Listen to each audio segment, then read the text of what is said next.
Hello les créatifs, c'est Logique, je suis réalisateur et DOP. Aujourd'hui, je fais une vidéo tout à fait spéciale dans laquelle je vais tester avec vous en direct un plugin d'étalonnage ultra puissant. Il y a un mois de cela, j'ai posté sur ma chaîne YouTube une vidéo de Traveler et dans cette vidéo, filmée entièrement avec un iPhone 17 Pro Max et un Apple RAW,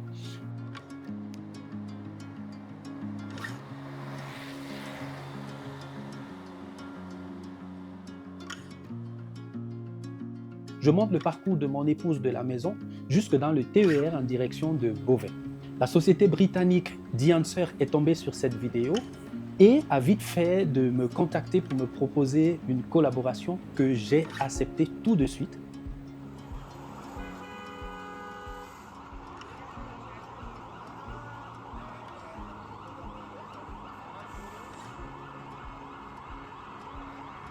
À la seule condition, bien sûr, de pouvoir donner mon avis sur leur plugin sans aucune influence. Et pourtant, il y a encore quelques mois, j'étais à 2 doigts de prendre un abonnement sur leur site.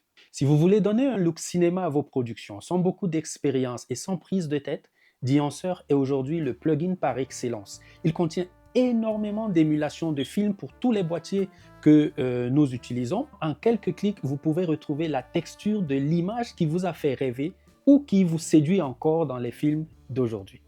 Je vous mets le lien du site de The Answer en description. Avec le code LOGIQUE10, vous bénéficiez de 10% de remise sur l'achat d'un plugin et surtout, cela vous permet de soutenir ma chaîne YouTube. Le plugin fonctionne parfaitement, que ce soit sur DaVinci, sur Premiere Pro ou sur Final Cut. Et sans plus tarder, en ce qui me concerne, je vous propose de se retrouver sur DaVinci Resolve et voir comment tout cela se met en place. Donc c'est très simple, vous allez sur Google, tapez The Answer et une fois, vous vous rendez sur The Answer. Voilà. Vous avez tout ce qu'il faut là-dessus, bien entendu, vous pouvez directement aller visiter ce qu'ils utilisent. Moi, je vous conseille, ça dépend de ce que vous en faites. Vous pouvez décider de télécharger The Answer Pro et de voir un peu tout ce qu'il propose, les émulations. Bien entendu, si vous êtes sur Mac, vous choisissez Mac, sur Windows ou sur Linux. Il vous donne les caractéristiques de ce qu'il vous faut au niveau des ressources pour votre machine. Après, vous pouvez tout simplement cliquer pour télécharger. Moi, je l'ai déjà téléchargé et installé, donc pas la peine. Là, on se retrouve sur le logiciel, sur DaVinci Resolve. Bien entendu, on a pris le soin au préalable d'importer les fichiers. La procédure, elle va être la même qu'on soit sur DaVinci ou sur Premiere. Moi, je travaille principalement sur DaVinci. Et puis, j'ai pris le soin de prendre quand même quelques rushs différentes. Ce sont des projets qui ont été filmés par moi-même. Je me rends dans ma fenêtre étalonnage. Bien entendu, à partir d'ici, ça dépend de vous. Vous pouvez commencer par un nœud de correction. Là, on est sur du Canon. Moi, je préfère créer un autre nœud. Les autres peuvent servir pour correction et autres. Donc, je vais aller là et puis je vais saisir The Answer. Je vais prendre le plugin et le poser sur... je le pose et tout de suite, une fois que je l'ai posé sur mon nœud, vous voyez que l'image, elle a changé directement. Si je le mute, vous allez voir qu'on a une image totalement différente. Je vais aller tout en bas. Alors, commencer par enlever tous les réglages qui existaient avant. Je les enlève. Et ensuite, ce qui est intéressant, et ça, c'est ce que j'apprécie vraiment chez The Answer, c'est que vous pouvez décider, choisir la caméra. Normalement, là-dedans, vous avez la plus grande partie des fabricants. On va pas les détailler en soi.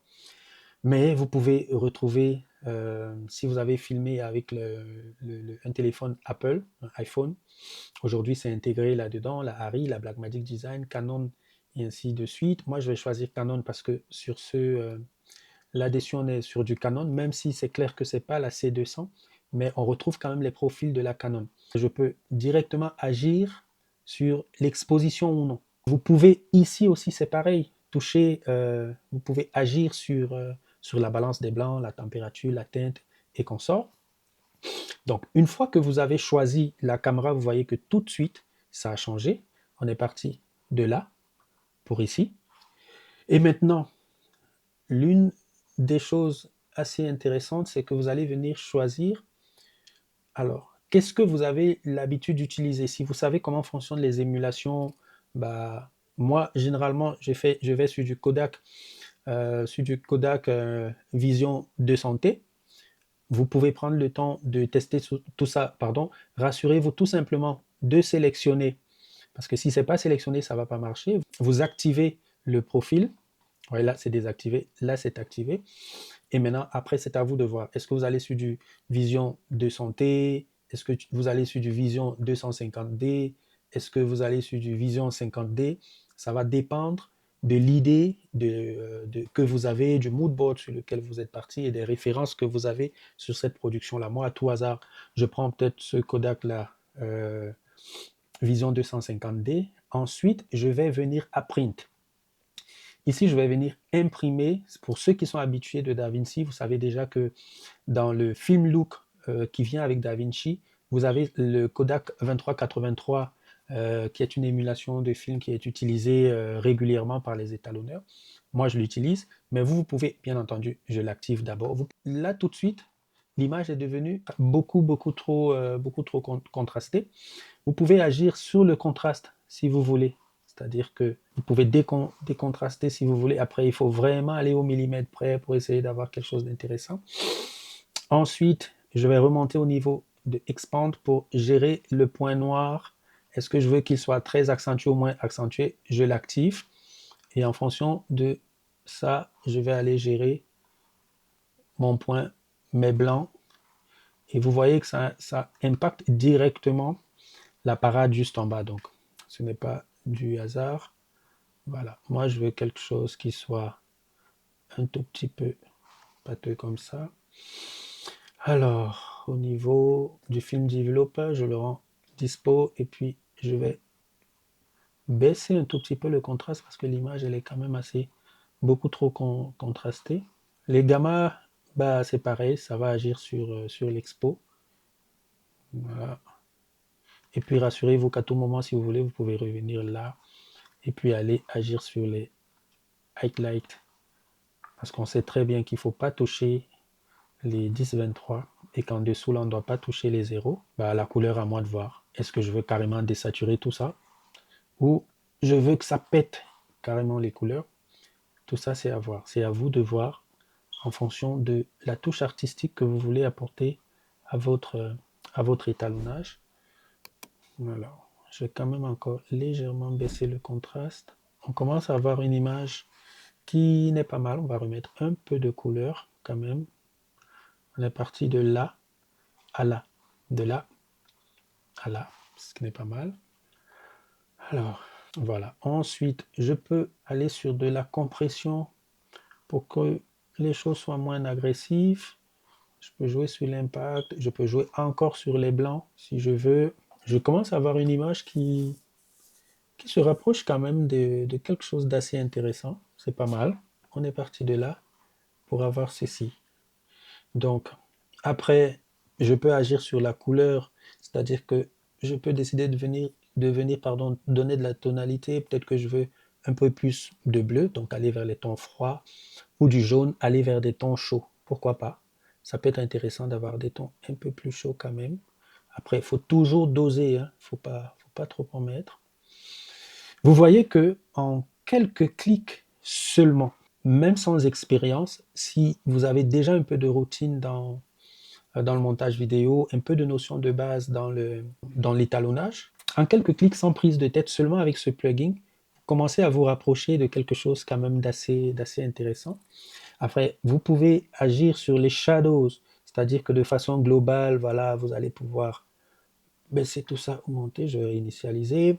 Les middle tones, aussi, vous pouvez toucher et donner la couleur qui vous convient. Les highlights, à savoir les hautes lumières, on veut que les hautes lumières aillent vers quelle tonalité. On peut venir agir sur la tonalité des hautes lumières.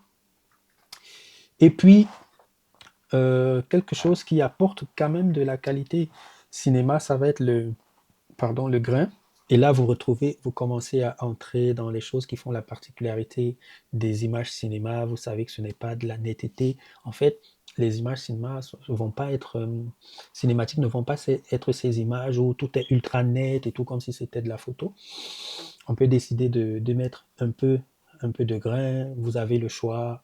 Moi, je vais peut-être sur un 35 mm ISO, 250 ISO, pardon, et puis je vais baisser un peu l'intensité. Et après, on arrive aux deux paramètres que j'aime le plus, l'halation et le bloom. Ils viennent apporter une touche de douceur au niveau des hautes lumières. Là, par exemple, sur l'halation, si vous observez bien au niveau des hautes lumières, vous voyez que ça a commencé à bouger. Le bloom aussi, lui, j'adore le bloom. Regardez très bien au niveau, je ne sais pas si vous voyez, regardez au niveau de ses lunettes. Regardez aussi au niveau de la petite lumière juste là derrière lui, un peu là au niveau des lunettes. Vous voyez le petit effet qu'apporte le bloom sur les hautes lumières. Et après, pour aller plus loin, bien entendu, ça consomme de la ressource, énormément de la ressource. Si vous avez un ordinateur qui ne suit pas, ça peut être compliqué d'utiliser un plugin comme celui-là. Vous avez du film damage, vous pouvez faire des simulations de vieux films. Personnellement, je peux en rajouter ou pas, c'est pas mal aussi. Attendez, allez, voilà, l'image n'est pas mal, on est parti de là. À là. On a une image qui est bien sympa et tout. Et puis, il y a un paramètre que j'aime aussi. Vous pouvez aussi, si vous voulez, il y a du overscan qui est un peu tout ce qui est vieux film, Super 8 milli et tout. Vous pouvez utiliser un négatif ou un positif pour ces points-là. Vous pouvez décider que vous voulez que ce soit en vertical ou en horizontal, ça dépend de vous. C'est intéressant aussi en fonction de ce que vous avez à faire. Vous avez la vignette qui est quelque chose d'assez intéressant. Et ce que j'aime sur Deancer, c'est surtout ça, c'est-à-dire que vous pouvez mettre un masque, vous pouvez choisir d'agrandir le masque ou non. Et ensuite, pour pouvoir le déplacer, ce masque-là, vous allez passer sur OpenFX Overlay. Après, moi, j'ai choisi d'utiliser mon DaVinci en anglais, bien entendu, parce qu'il y a beaucoup de tutos en anglais. Et je suis, donc du coup, quand vous suivez, vous avez l'habitude de suivre des tutos sur DaVinci, il y en a beaucoup. Vous vous en sortez mieux si votre logiciel est en anglais. Bien sûr, ça peut être un peu perturbant, mais à force de travailler, vous finissez par vous habituer. Donc le mien, il est en anglais et ça vous permet de pouvoir déplacer la vignette comme vous le voulez. Voilà. Il vous permet de prévisualiser. Un peu où est-ce que vous allez agir et l'exposition vous permet de venir baisser l'exposition autour de la vignette ou de l'augmenter. Moi, je préfère que ce soit un peu plus black comme ça. Ça va permettre d'orienter le regard sur le sujet. Donc, sans beaucoup d'efforts. Après, si vous voulez, on a des options à la fin.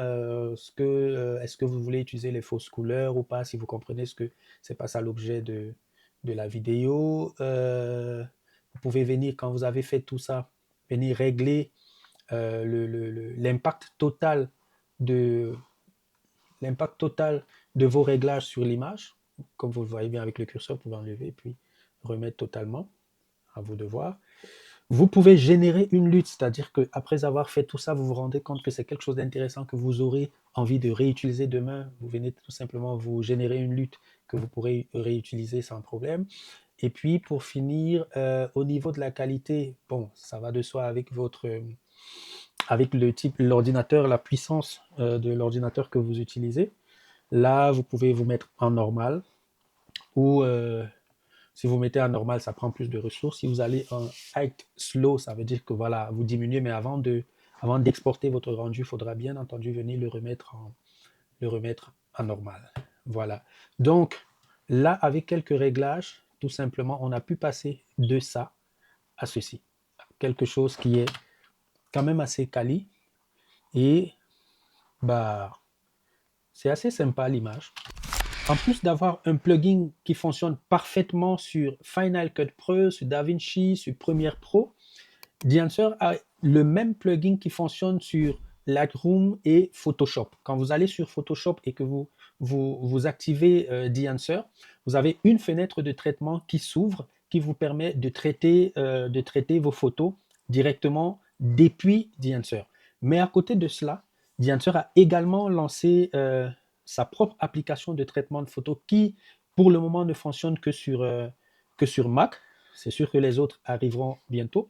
Donc, vous pouvez tout simplement vous télécharger l'application. Une fois que vous avez téléchargé l'application et que vous avez acheté le plugin, bah, alors, voilà, ça se présente comme ça. Après, si vous voulez, il y a la licence.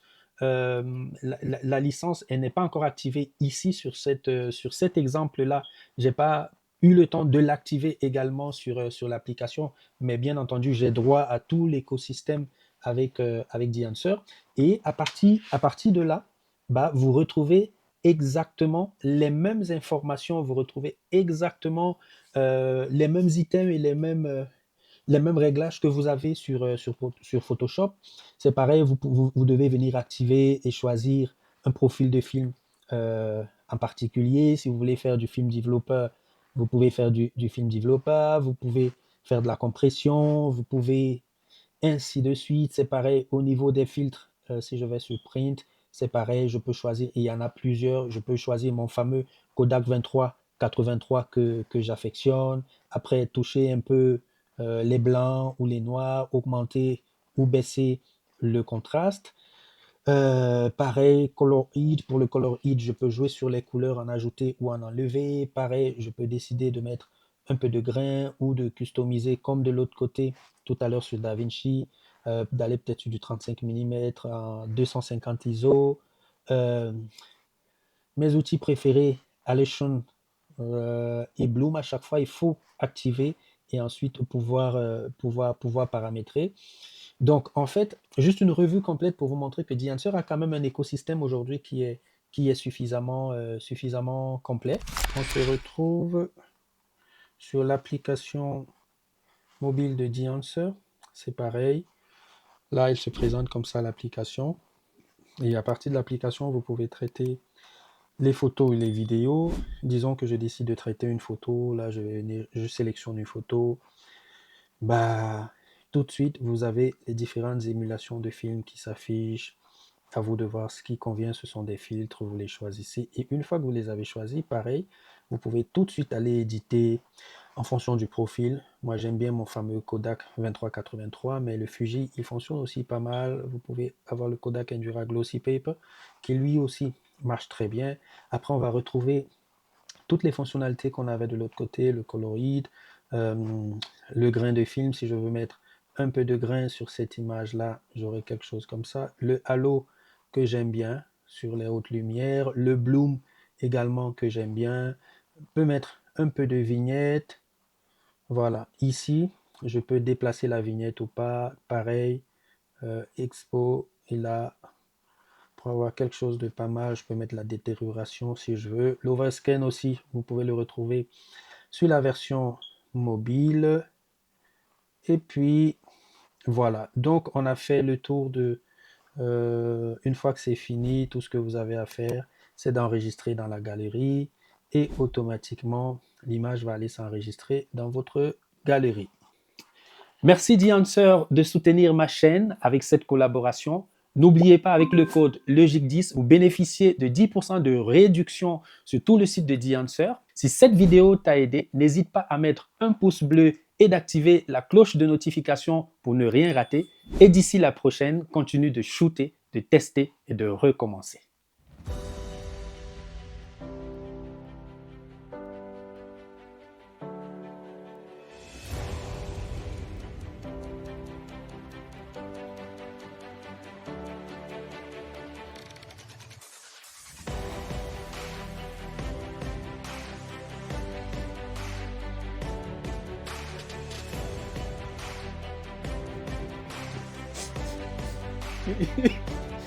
Tu as lancé ou pas? Oh, mais je descends le prompteur un peu, pardon, ça recommence. Ok.